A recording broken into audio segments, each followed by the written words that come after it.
Buenos días nuevamente. Para la clase de hoy hemos elegido un tema que es un tema sobre el cual ya estamos bastante cerca en lo que es el cronograma el cronograma de actividades que originalmente habíamos planteado. Entonces queremos hablar de dos cuestiones que son importantes. Por un lado, el detalle y más específicamente también, o con el mismo nivel de importancia que el detalle en sí, las escalas de detalle, o qué tipo de información o cuál es la información que nosotros necesitamos aportar a medida que empezamos a variar la escala. En realidad, tal vez la pregunta es inversa. ¿Cuál es el motivo por el cual nosotros dibujamos en distintas escalas? ¿Por qué motivo un mismo sector de una obra, una misma parte de un edificio, la empezamos a representar en distintas escalas? ¿Y todos esos planos, acaso tienen la misma información? ¿Cuál es el sentido para que surja un plano de un mismo sector en una escala diferente a otro?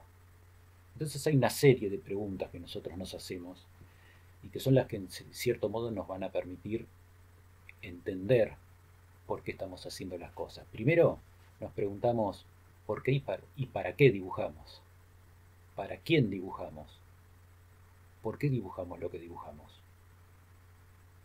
Muchas de estas cosas las hacemos para saber, para hacer y para poder hacer, para saber saber, para saber hacer y por sobre todas las cosas, una de las que es nuestra principal actividad, que es hacer.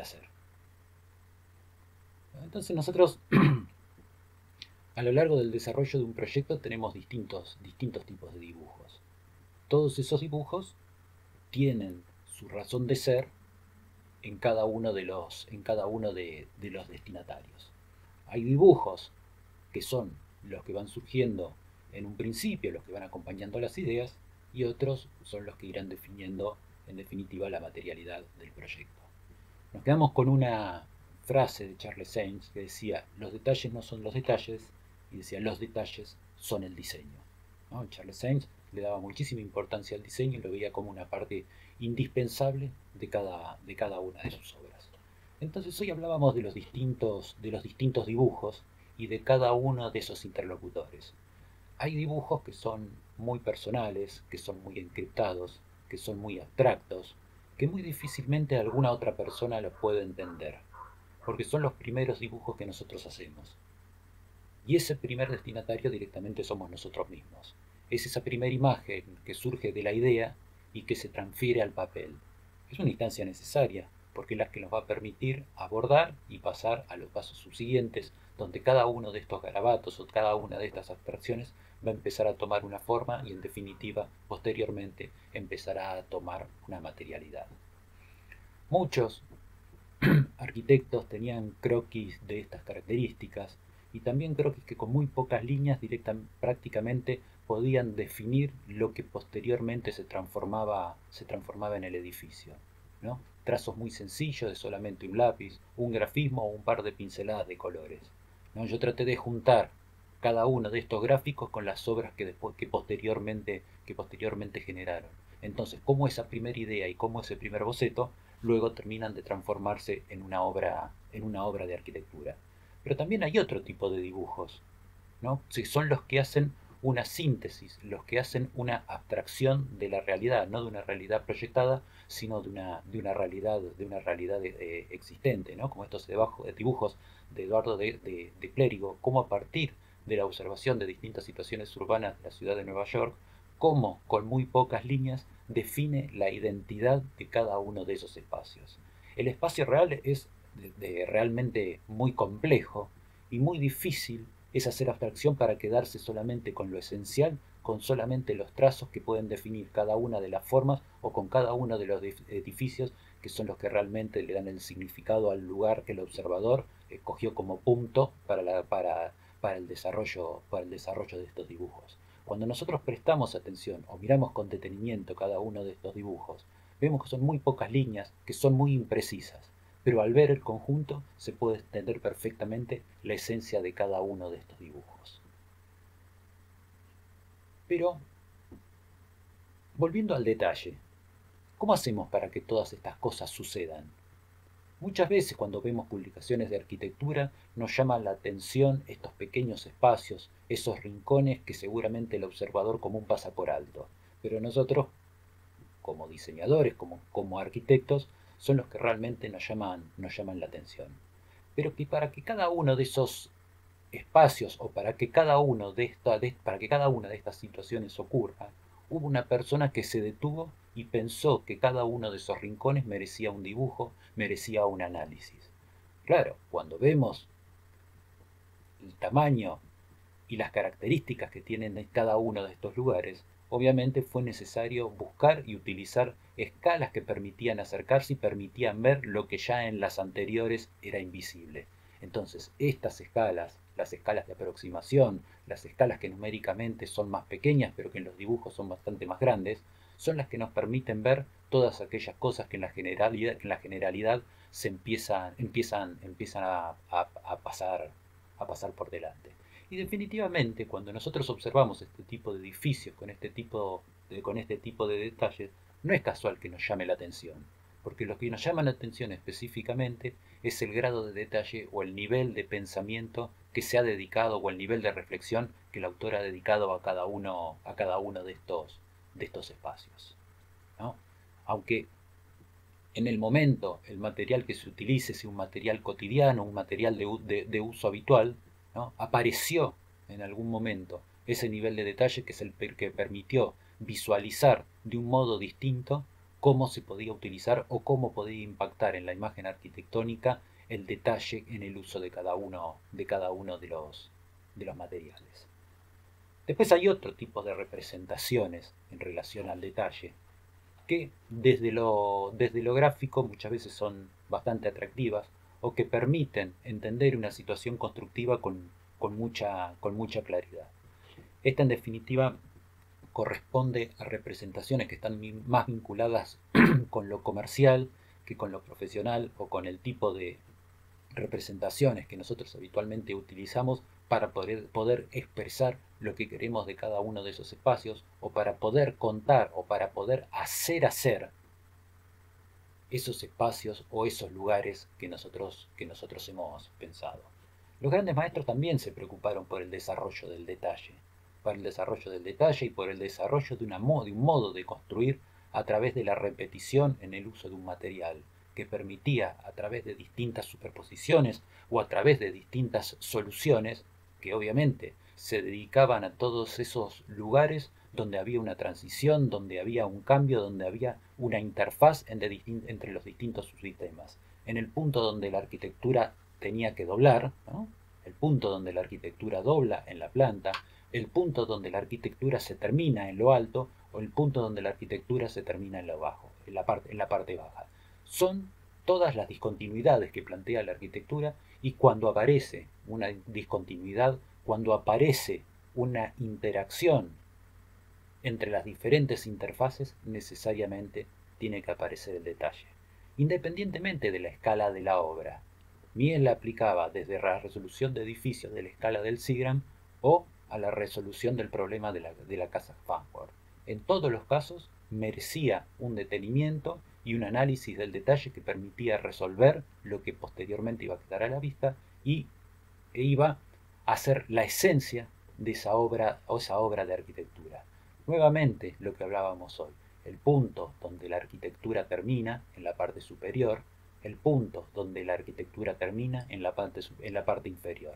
Entonces esas eran las cosas que le importaba resolver porque en definitiva eran las que representaban los detalles del edificio.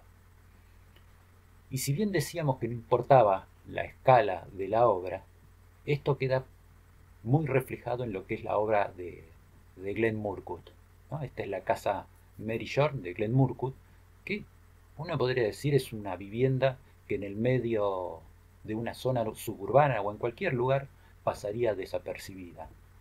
Pasa desapercibida por sus dimensiones, pasa desapercibida por su morfología, pasa desapercibida por las características de su materialidad.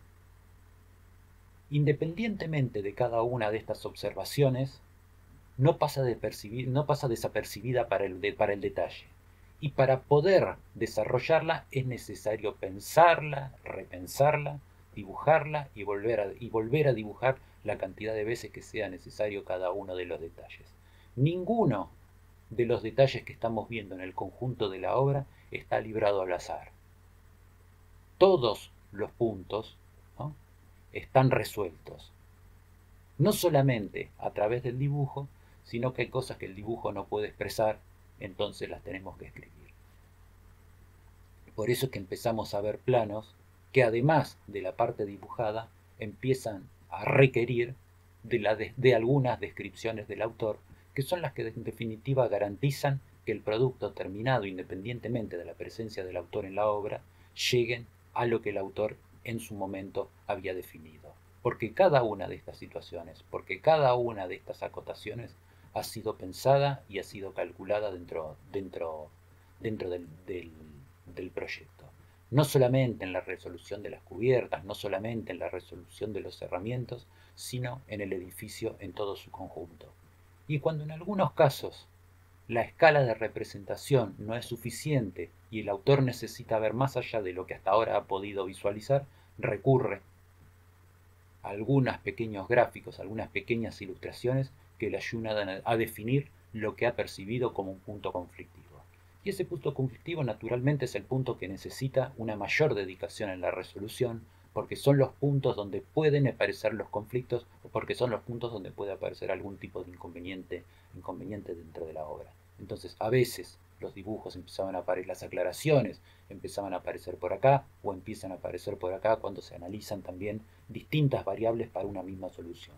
Cuando vemos la imagen del conjunto de la vivienda, vemos algo realmente sencillo, algo realmente muy austero, pero que a pesar de su simpleza requirió de una documentación detallada para poder llegar a la resolución del problema. En esta otra obra, esto es una característica directamente de Glenn Murcutt, llegar a un desarrollo, inclusive con dibujos que no han requerido de la informática, que no han requerido ni siquiera de la tinta, que son sus propios dibujos, sus dibujos a lápiz, con lápiz y con todas las acotaciones. Nuevamente un estilo de representación del problema y del detalle bastante similar, porque forma parte del estilo de Glenn Murcutt, y decididamente alguien que conoce perfectamente con qué está trabajando y con qué materiales está trabajando para poder desarrollar todas las especificaciones que son necesarias para aclarar la materialidad del proyecto arquitectónico, inclusive deteniéndose en partes que en principio uno podría pensar que son sencillas, que por sus características podrían ser materiales estándar, pero no. En este caso todo está pensado, las ménsulas que después van a sostener el techo, que aparecen por este lugar, ¿no? Todo esto está pensado, está calculado y está especificado en cómo va a ser su materialidad. Hay otros modos también de representar el detalle, que si bien no son tan útiles desde lo constructivo, sí muchas veces ayudan para entender el funcionamiento y cómo es el ensamble de cada uno de los elementos o de los componentes del sistema que estamos analizando. O para entender, en algunos casos, la complejidad del funcionamiento de una carpintería de altas prestaciones, como en el caso de perfiles de aluminio con un triple vidriado y que posiblemente conformen la piel de vidrio de algún edificio. Si venimos para este lado, vemos algunos de los planos de detalles desarrollados por el estudio de Mario Roberto Álvarez. Todo esto, todas estas fichas, esta ficha y esta otra ficha, la que se llama detalle C y detalle D, la finalidad que tienen es llegar a esto, algo que posiblemente cuando recorremos la obra pasa por alto para resolver esta imagen, para resolver esta otra imagen, pero requirió de todo esto, porque lo que cualquiera pudiese haber pensado como un caño de acero inoxidable que se aproxima hasta el plano vertical, ¿no?, en este caso, bueno, justamente se pensó en ese encuentro. En un momento hay un angostamiento y después aparece nuevamente, continúa con el mismo material, y esa es la parte que tiene contacto con la mampostería. ¿Es necesario todo esto? Y sí, por supuesto que es necesario, porque no es lo mismo llegar con un caño hasta la pared que tener un gesto que permita entender o que permita visualizar o que permita, sí, digamos, visualizar que hay un gesto ante un cambio de materiales o a una interfaz que se produce en la envolvente del edificio. Para este otro caso, una situación parecida a la anterior, porque estamos hablando también de un pasamanos, ¿no? El modo en que se sostiene ese pasamanos de una forma neutra, que le dé la mayor continuidad al pasamanos o al tiro horizontal, cómo ese pasamanos se empieza a fijar a esta planchuela que además en algún punto está recortada para conservar las mismas dimensiones, pero sin marcar una unión donde se van interrumpiendo cada uno de los tubos del pasamanos, ¿no? Habíamos visto anteriormente otra representación tridimensional del problema de una fachada o del problema sí, de un sistema de fachada por delante de un edificio, como lo que sucede en la Filarmónica de Polonia, ¿no? Con este tipo de detalles, que es el que representa y el que sostiene después toda la fachada del edificio. O el Post Tower de Alemania, ¿no? De Murphy y Hahn, ¿no? Una piel de vidrio formada no solamente por el vidrio, sino por el sistema de control solar, por un sistema de ventilación, y que decididamente requirió un estudio pormenorizado para poder comprender cómo cada una de las partes se vinculaba y empezaba a formar ese continuo de faldones, ¿no? Que es lo que va determinando cada uno de los niveles dentro del edificio.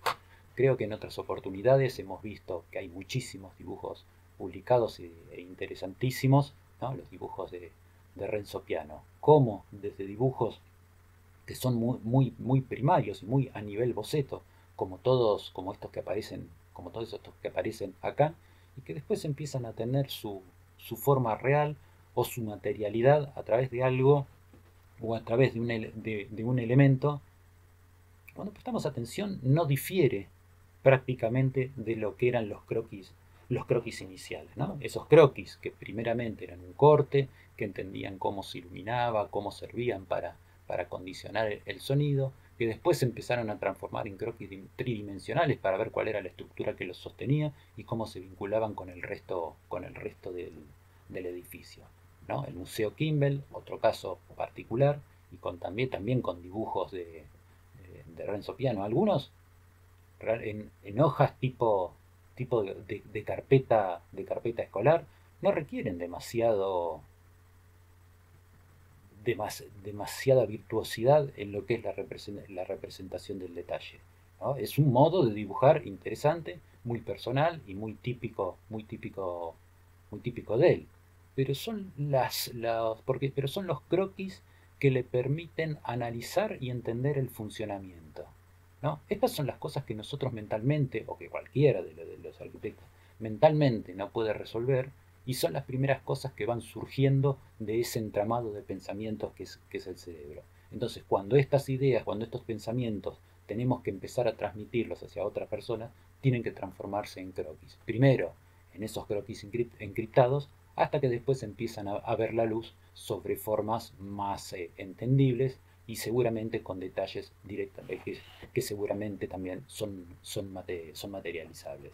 El Museo Kimball de Louis Kahn, ¿no? A través también de una documentación que estaba llena de anotaciones que permitían entender la materialidad, ¿no? Dibujos que no eran dibujos en sí mismos. Si nosotros prestamos atención a lo que era la imagen anterior, la posición de cada una de las placas está en la posición en la cual se había especificado en el dibujo. Todos estos puntos, que son los puntos por donde va a circular el agua de lluvia, donde podría suponerse algún tipo de conflicto, son los puntos que posteriormente se agrandan y se empiezan a cambiar de escala para poder analizar con la más absoluta eh, precisión qué es lo que va a suceder en cada uno de esos casos. En otros proyectos, cuando son más del tipo como estas estructuras pensadas, que es una estructura que la finalidad que cumple es la de cubrir un patio, bueno, hay un gran desarrollo sobre los puntos principales y sobre los puntos más delicados,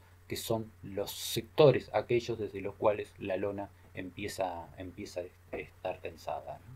También en el desarrollo de las estructuras, la importancia de la posición de cada uno de estos huecos que posteriormente tiene la estructura, que acá se va viendo en los encofrados y en las armaduras que se van colocando, cómo se van posicionando, y en una forma, además de estas características circulares o medio ovaladas, cómo además se interpone conjuntamente con un núcleo un entramado regular de vigas que son las que posteriormente van a empezar a armar cada uno de los entrepisos.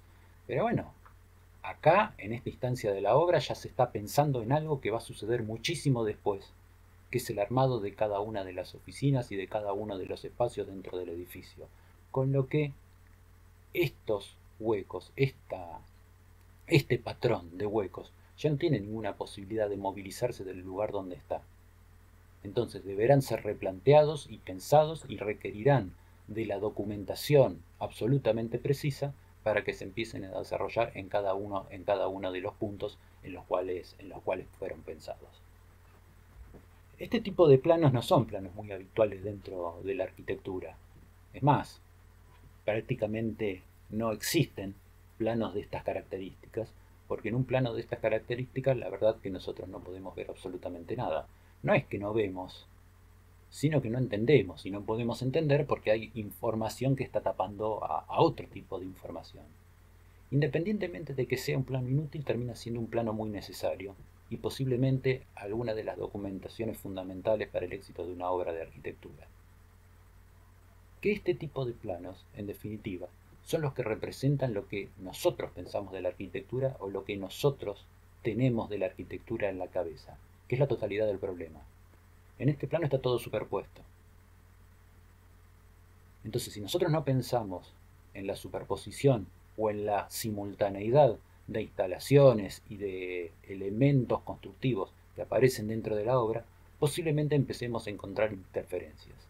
Entonces, lo que nosotros tenemos que hacer a través de la documentación es, en cierto modo, y a partir de las herramientas con las que a medida vamos contando, es una especie de virtualización de la construcción. Cuando nosotros más dibujamos o más detallado tenemos pensada la obra, mayor es la cantidad de situaciones que tenemos resueltas. Cada uno de nuestros dibujos representa situaciones futuras. Por eso hago referencia a la virtualización de la construcción. Entonces, estamos simulando una situación futura.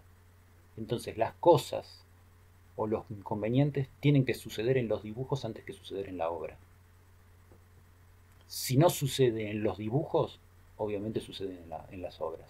Siempre van a suceder, pero tenemos nosotros la posibilidad de elegir el lugar donde queremos que suceda. Los que suceden en el papel son los que se pueden solucionar. Los que suceden en la obra son los que seguramente vamos a tener que emparchar. Pero si bien el dibujo es nuestro lenguaje de expresión, en muchos casos es insuficiente, especialmente cuando tenemos que hablar de la materialidad. Si tenemos que contar el espacio, seguramente las palabras empiecen a sobrar, y no solamente van a sobrar, sino que difícilmente puedan contar el espacio como lo puede contar el dibujo. Pero hay ciertas cosas que el dibujo no puede mostrar, y el texto lo hace de un buen modo, como hay ciertas cosas que el texto no puede mostrar y el dibujo lo hace excelentemente bien. Entonces nuestros planos tienen que tener una combinación en la que podamos sacar lo mejor de ambos. Entonces, cuando nosotros empezamos a utilizar el texto de un modo práctico y de un modo inteligente, vamos a dotar a los planos de muchísima información. Para que toda esa información empiece a aparecer, es necesario que alguien la piense, y quien está encargado de pensarla decididamente somos nosotros. Cada vez que ponemos uno de estos símbolos, estamos tomando un montón de decisiones. Entonces no es solamente poner símbolos, sino tomar decisiones.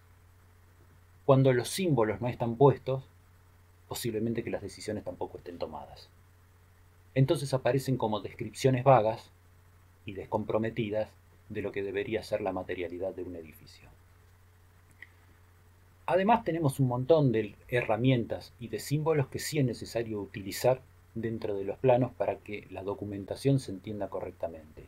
Las referencias a los niveles, las referencias a las alturas, las referencias a los cortes, las referencias de las dimensiones y las referencias de las dimensiones acumuladas, marcar los planos que están inclinados o numerar los escalones cuando estamos dibujando los sistemas de conexión entre los distintos niveles de un edificio.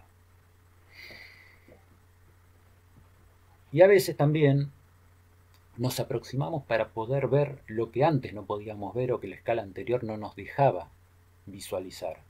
Y ahí nos damos cuenta que seguimos necesitando una mayor especificidad para mostrar lo que está faltando. Entonces ahí sí empieza a aparecer el plano de detalle. Pero el plano de detalle obviamente tiene que estar referido a un detalle general, a una ampliación general, a un sector del edificio que se quiere mostrar porque tiene una mayor complejidad. Se muestra obviamente lo que sí necesita ser mostrado, o más que mostrado, necesita ser estudiado. Si el autor necesitó estudiarlo en una mayor profundidad, que lo creó y lo conoce, mucha más profundidad va a necesitar quien tenga que ejecutarlo para poder interpretarlo.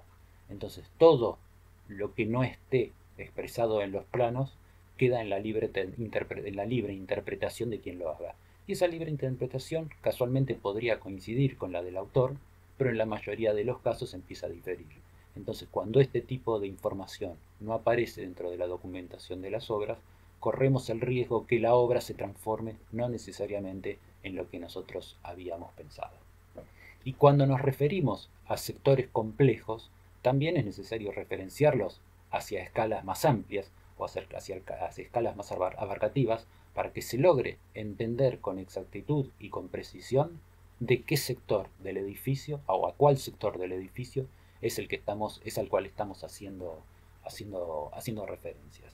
Y cuando llegamos a estas escalas, a la escala 1 en 25, que muchas veces nos cuesta entender qué cosas son las que podemos dibujar en planta en una escala 1 en 25, o qué cosas dibujamos en el corte de una escala 1 en 25. Y bueno, son escalas que nos permiten tomar otro tipo de decisiones, o entrar en otras partes del diseño. En dónde va a empezar un piso, cómo va a ser la colocación de ese piso, qué relación va a tener el piso con el revestimiento. ¿Acaso todas esas decisiones no son importantes? ¿Qué pasa cuando un local tiene un piso diferente al local contiguo? ¿En dónde cambia el tipo de piso? ¿O qué es lo que sucede? ¿Qué pasa en las posiciones de las puertas? ¿Qué sucede con los revestimientos cuando llegan hasta el marco de las puertas? ¿Y en dónde podemos ver eso? Solamente cuando estamos hablando de los planos de detalle. Y muchas veces, algunas de las dudas que se plantean en este tipo de tareas está vinculado a la fachada. Y la fachada, para documentar una obra, es completamente distinto a la información que se requiere en una fachada de lo que puede ser un proyecto. Muchas veces vemos fachadas para las entregas de procesos constructivos donde aparecen otros elementos que son propios del diseño de la fachada o de los talleres de diseño. No es importante en una fachada que tiene que demostrar la materialidad la existencia de las sombras, porque nosotros tenemos códigos de dibujo que son los que nos permiten entender cuándo algo está más adelante o cuándo algo está más atrás. Tampoco es necesario que aparezca la vegetación, porque lo único que nos interesa ver a nosotros es exactamente lo que está sucediendo con la obra o cuál es la materialidad que representa ese edificio, ¿no? Lo que estamos viendo son algunas imágenes de representaciones 1 en 25, en este caso 1 en 50, cuál es la utilidad y cuál es la información que en este tipo de plantas empezamos a mostrar. Después hay distintos modos de representarlas. Hay algunas que han preferido hacer hincapié en la utilización de los símbolos, y en otros casos aparece menos información, entonces toda esa información que aparentemente falta en uno de los planos empieza a estar segmentada entre distintas documentaciones. ¿Y tiene sentido esto que decimos, que la información aparezca segmentada? Sí, por supuesto, porque cada uno de estos planos está destinado a un interlocutor diferente, pero en definitiva, para nosotros es un único plano y en nuestra mente tiene que aparecer como ese primer plano que veíamos lleno de líneas negras donde no se podía distinguir absolutamente nada. pero sí somos nosotros los responsables de saber dividir todo esto entre cada uno de los interlocutores. ¿Acaso a quien coloca el piso le importa cómo es el cielo raso? ¿Alguno una vez dibujó un plano de cielo rasos? ¿Existe plano de cielo rasos? ¿Existe una planta que se dibuje en vez de mirando para abajo, mirando para arriba? Y esa es una planta de cielo rasos. Esto es una planta de cielo rasos, donde aclara los distintos tipos de cielo rasos para cada uno de los lugares. Y cuando nosotros nos paramos en un espacio y miramos para arriba, nos encontramos con esto, que es una planta de cielo rasos con artefactos de iluminación, con carteles que indican la salida porque son reglamentarios, con detectores de humo, con detectores de incendio, con luces de emergencia, con alarmas de salida. ¿Y qué relación tiene este plano con este otro plano que muestra la arquitectura, que muestra los muebles, que muestra el armado? Es muy difícil armar un plano de ubicación de artefactos de iluminación o armar un plano de electricidad si no conocemos el uso y el funcionamiento que va a tener cada uno de los espacios. Si no sabemos dónde va a ir el escritorio, si no sabemos dónde va a ir el velador, si no sabemos dónde va a ir una computadora, es muy difícil poder determinar, ¿no?, la distribución abstracta de cada uno de estos lugares. Porque si no va a ser eso, va a ser abstracta, independiente del espacio que tenga que iluminar. ¿No? Otro caso distinto, solamente, ¿no?, es algo sobre lo que ya estuvimos pasando en clases anteriores, cuando habíamos desarrollado los planos de estructuras y el plano del proyecto constructivo. Y el plano del proyecto constructivo, cuando hablamos de proyecto, es una actividad inherente a los arquitectos. Si bien habíamos aclarado que nosotros no hacemos los cálculos por un tema de formación, del manejo de las matemáticas, porque es algo que no profundizamos suficientemente durante el desarrollo de la carrera, salvo los cálculos de estructuras sencillas, pero las estructuras complejas, mayoritariamente, en todos los casos, son calculadas por ingenieros. Lo que no implica que sean estos ingenieros los que tienen que diseñar las estructuras, porque el diseño de las estructuras depende de los edificios. Ya habíamos visto edificios como este caso, donde la estructura prácticamente es la forma total del edificio.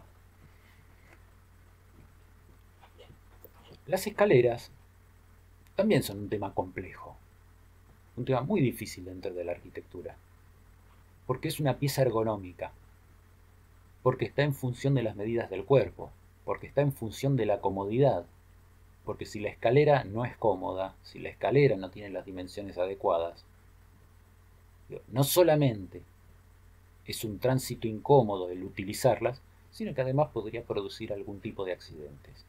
Pero ¿qué cosas tenemos que decir de las escaleras? ¿Qué son todas estas indicaciones que aparecen por acá? ¿Cuáles son las cosas que tenemos que especificar? ¿Qué es lo que tenemos que decir de cada uno de estos elementos? ¿Y las plantas cómo son? ¿En qué lugar pueden aparecer los escalones? ¿En qué lugar no aparecen? Tenemos convenciones para la representación de las escaleras. ¿Por qué en parte está punteada y en parte está llena? Claro, si nosotros cortamos horizontalmente una escalera del modo que lo hacemos habitualmente con las plantas, llega un momento que la escalera la estamos viendo y en un momento determinado esa escalera desapareció y no la visualizamos nunca más. Y lo mismo cuando empezamos a llegar a los detalles típicos de la arquitectura o a todos esos lugares donde nos detenemos porque hay algo que queda pendiente y algo que necesariamente hay que resolver. Bueno, hasta aquí llegamos con la parte de los detalles y ahora vamos a ir directamente a los grupos para hacer un debate y para seguir avanzando sobre los temas que teníamos previstos.